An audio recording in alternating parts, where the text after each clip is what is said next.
This is a News 2 breaking news alert.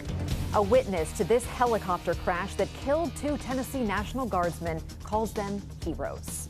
Thanks for joining us tonight. I'm Haley Wilgus. We will get to a tornado watch just issued in a few minutes, but we start tonight with that crash.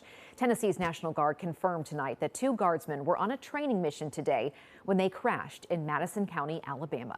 A home surveillance camera, as you see here, recorded that crash. You see the Black Hawk helicopter in the distance falling from the sky, and then a plume of smoke.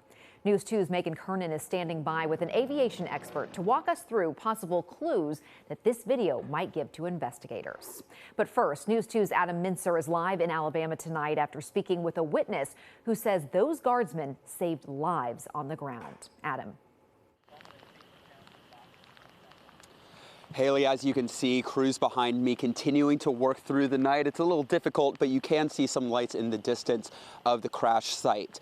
Now, what that witness told me at this time is those 2 men are heroes. We don't have the identities of the men yet, but he tells me that he spoke to a dispatcher and was actually calling 911 as he witnessed this helicopter start to fall down to the ground. This is what he said he told the dispatcher and what happened before and after the crash. She had asked me if I was there with the injured, and I was like, ma'am, you don't understand. This helicopter just exploded. There's nothing but metal laying everywhere. Out of the top of my windshield when they was coming down, and you could hear the engine screaming on that helicopter.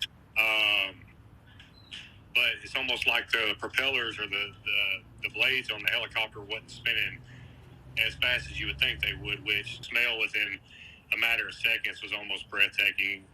Paramedic or the first responders and police were there within, I'd say, probably 10 to 15 seconds. I mean, they were there fast. So just kind of, in my opinion, those guys are heroes for what they did, regardless of the situation. So why does he say they're heroes? He says that as the helicopter was falling, it was over a subdivision, a highly populated subdivision. And he said from his opinion, it looked like the Black Hawk was actually moving closer towards the highway as those blades started turning slower and slower and started moving back and forth and wobbling a little bit. He says that the way the helicopter fell, it was on the highway, but not around anybody. And that's why we're hearing from the Tennessee National Guard and officials here on the ground that no one else was injured. He called it one of the most terrifying things he's ever seen, and is sending his prayers to the families of the victims. Haley? Thank you, Adam. And we don't know yet what caused that helicopter crash, but an aviation expert tells us he saw a problem in that surveillance video. Here's News 2's Megan Kernan.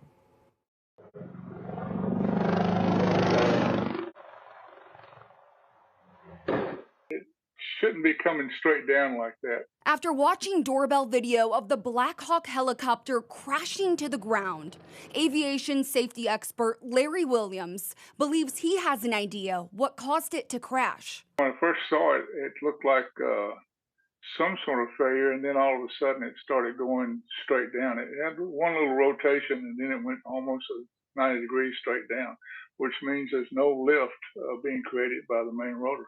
Williams is a retired aviation safety inspector for the FAA and currently an aviation safety consultant. He says the tail rotor wasn't keeping the helicopter straight, as the cause of the crash is still unknown at this point. Williams thinks the investigation will play out like this.